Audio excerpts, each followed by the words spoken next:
Pas aksidenti tragjik të ndodhur mëngjesin e së hënës në Itali, ku humbi jetën 24 vjeçari shqiptar Flori Topalli, familja e tij ka hapur një faqe në GoFundMe për të kërkuar ndihmë financiare me qëllim kthimin e trupit në Shqipëri.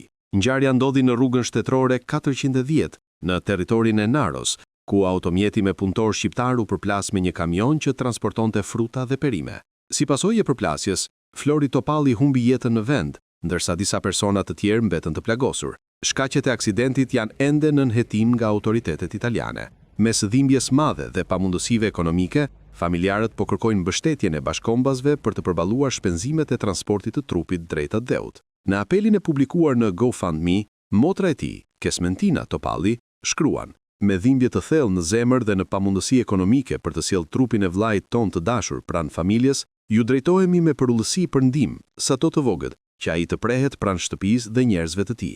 Çdo kontribut është një mbështetje e madhe për familjen tonë në këtë moment të vështirë. Familja thekson se çdo ndihmë, pavarësisht shumës, do të shërbejë për të realizuar dëshirën që i riu të prehet pranë të afërmve të tij në Shqipëri.